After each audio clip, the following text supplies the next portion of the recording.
Download this code from codegive.com, link in the description below. Clever ABAP debugging tips for messages and debug messages with code examples. Debugging in ABAP, especially when dealing with messages and debugging messages, like write statements, message statements, and error logs, can be challenging. This tutorial provides advanced techniques and best practices to effectively debug messages in ABAP. It covers everything from standard techniques to more sophisticated approaches, complete with code examples. Understanding the landscape of messages and debugging in ABAP. Before diving into specific techniques, let's understand the different ways messages are handled and how debugging integrates with them. Message statements. The foundation of ABAP's messaging system. They can display information, warnings, errors, and success messages to the user or log them. Message I, information. Message W, warning.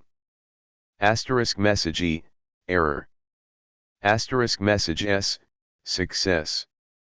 Message A, abort, short dump. Message X, exception, uncaught exception, leading to a dump. Write statements. Primarily used for outputting data to lists or screens. Can be helpful for temporary debugging but should be removed or commented out in production code. Application log, transaction SLG1, a centralized repository for logging messages, warnings, and errors. Extremely useful for background processing and long-running transactions where user interaction is limited. Utilizes the BAL_ function modules. System log, transaction SM21, a low-level system log that captures critical errors and events. Useful for diagnosing system-level issues but less relevant for application-specific debugging. ABAP debugger. The primary tool for stepping through code, inspecting variables, and understanding the program flow. New ABAP debugger. Introduced in newer SAP releases, offering enhanced features like breakpoints on messages, advanced watchpoints, and scripting capabilities.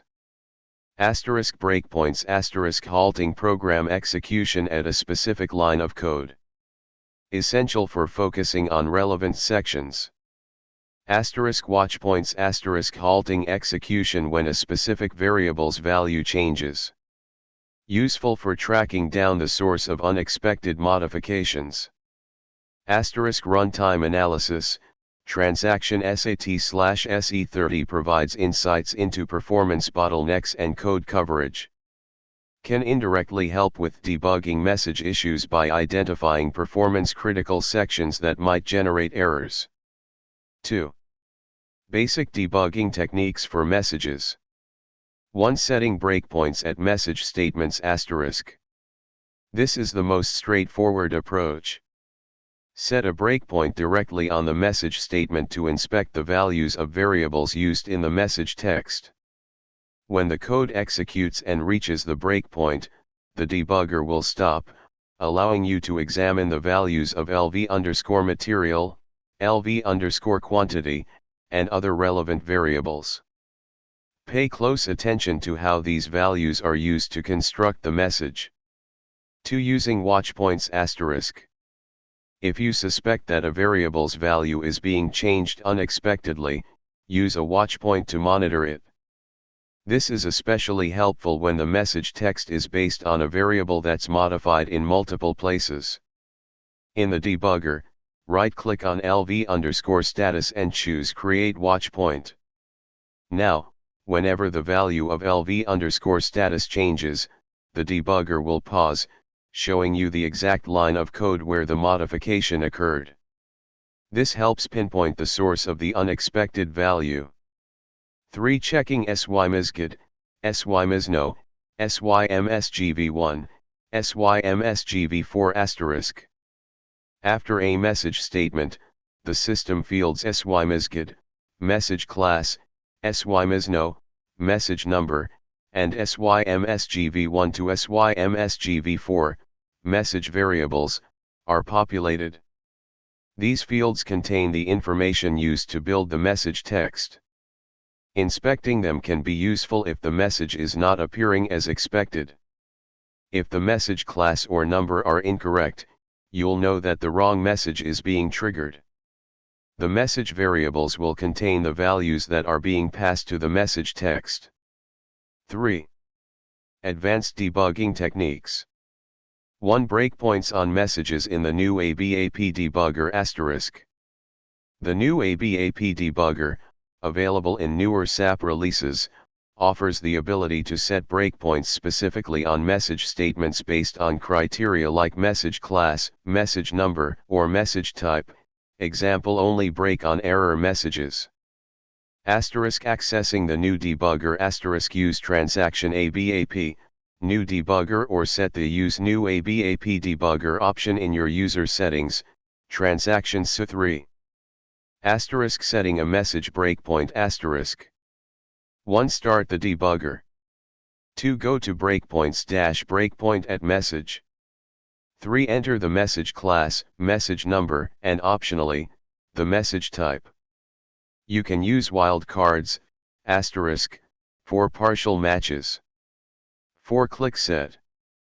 This is incredibly useful for isolating specific messages in complex scenarios. 2. Conditional breakpoints *. Set breakpoints that only trigger when certain conditions are met. This helps you focus on specific situations that lead to the incorrect message. In the debugger, right-click on the breakpoint and choose Breakpoint Properties. Enter a condition like LV_customer_IDIS initial. The breakpoint will only trigger if the condition is true when the line of code is reached. 3. Debugging remote function calls, RFCs. When debugging messages in RFCs, ensure that the messages are being handled correctly on both the calling and called systems. Set external debugging in the calling system, go to the debugger settings, menu, debugging-change debugging settings, and enable external debugging. Make sure you're logged into the target system as well. Set a breakpoint in the RFC set a breakpoint in the RFC function module code. Execute the RFC run the program that calls the RFC. The debugger will automatically open in the called system when the breakpoint is reached. Inspect the messages being generated in the RFC and ensure they are being passed back to the calling system correctly. Check the SY message. Fields on both sides verify that the SYMSGD, SYMSNO, and SYMSGV fields are correctly populated in both the calling and called systems after the RFC execution. Inconsistencies can indicate problems with message handling across system boundaries. 4. Debugging batch jobs, background jobs. Debugging messages in batch jobs requires a different approach because there's no direct user interface. Set a breakpoint in the background job code set a breakpoint in the code that generates the messages. This is the most reliable way to capture the state of the program at the point where the message is issued. Use transaction SM37, job overview. Find the job you want to debug, select it, and choose job log. The job log might contain the messages that were generated during the job execution. However, it might not provide enough detail. Debug in background processing in SM37, select the job, and from the menu, choose job-step. Then, select the step you're interested in, and choose menu-process-debug. This will start a debugging session specifically for that job step. Write to application log, transaction SLG1. Use the BAL_ function modules to write detailed debugging information to the application log. This is the most reliable method for capturing information from batch jobs. 5. Using runtime analysis, transaction SAT/SE30, with message-related events **. While primarily for performance analysis, runtime analysis can help identify the code sections that generate the most messages or the message statements that are executed most frequently. This can guide your debugging efforts to the most relevant areas. **Start runtime analysis **Use transaction SAT or SE30. **Configure measurement **Define the code areas you want to analyze. If you're focused on messages, you might want to include the code sections where message statements are used extensively. **Execute the code **Run the program or transaction that you want to analyze. Analyze the results after the execution, analyze the runtime analysis results. Look for the code sections that consume the most time or have the highest number of calls. These areas are likely to be the source of performance bottlenecks or unexpected message generation. Focus on message-related events. Indirectly, while SAT/SE30 doesn't directly track message generation, you can look for events related to database access, internal table operations, or function calls that might be generating messages. For example, frequent calls to a function module that performs data validation might indicate a problem with the data that's being passed to it, which in turn leads to error messages. 6. Debugging dynamically generated messages **. If your messages are dynamically generated using a function module like message_text_build, debugging becomes more complex. In this case, set breakpoints before the message_text_build call and after to inspect the lv_message_text variable. Also, inspect the variables being passed to the function module. Ensure that the message class and number are correct, and that the message variables are properly formatted and contain the expected values. Also examine the SYMSGID, SYMSNO etc. after the message statement. 4. Best practices for message handling and debugging. 1. Use meaningful message texts **. Write clear and descriptive message texts that help users understand the problem. Avoid generic messages like error occurred. 2. Provide contextual information **. Include relevant information in the message text, such as object IDs, timestamps, or transaction details. 3. Use message classes effectively **. Organize your messages into logical message classes to improve maintainability. 4. Implement proper error handling **. Use try, catch blocks to handle exceptions gracefully and provide informative error messages. 5. Log errors and warnings **. Log errors and warnings to the application log for auditing and troubleshooting purposes. 6. Remove or comment out debugging write statements **. Always remove or comment out debugging write statements before releasing code to production. They can negatively impact performance and clutter the output. Use the ABAP debugger instead. 7. Use descriptive variable names **. Use descriptive variable names to make your code easier to understand and debug. 8. Code reviews **. Conduct thorough code reviews to identify potential message-related issues early in the development process. 9. Unit testing **. Write unit tests to verify that messages are being generated correctly under different conditions. Use assertions to check that the message class, number, and variables are as expected. 10. Don't hard-code message texts **. Avoid hard-coding message texts directly into your code. Always use message classes and numbers to ensure that messages can be translated and maintained easily. 11. Use long texts for detailed information **. Use long texts in the message class to provide detailed explanations and troubleshooting steps for complex errors. The long text can be accessed by the user by clicking on the message. 12. Consider using a logging framework **. For more complex logging requirements, consider using a dedicated logging framework like the ABAP logging framework, ALF. ALF provides more advanced features such as structured logging, configurable log levels, and integration with monitoring tools. Example scenario, debugging an inventory management issue. Let's consider a scenario where you're debugging an issue in an inventory management program. Users are reporting that incorrect error messages are being displayed when they try to issue goods from a warehouse. The code, simplified. The problem * users are sometimes seeing the material not found in plant message even when the material does exist in the plant. Debugging steps * 1. Initial investigation * talk to the users to gather more information about the problem. When does it happen? For which materials? Are there any patterns? 2. Set a breakpoint * set a breakpoint on the message E011 statement.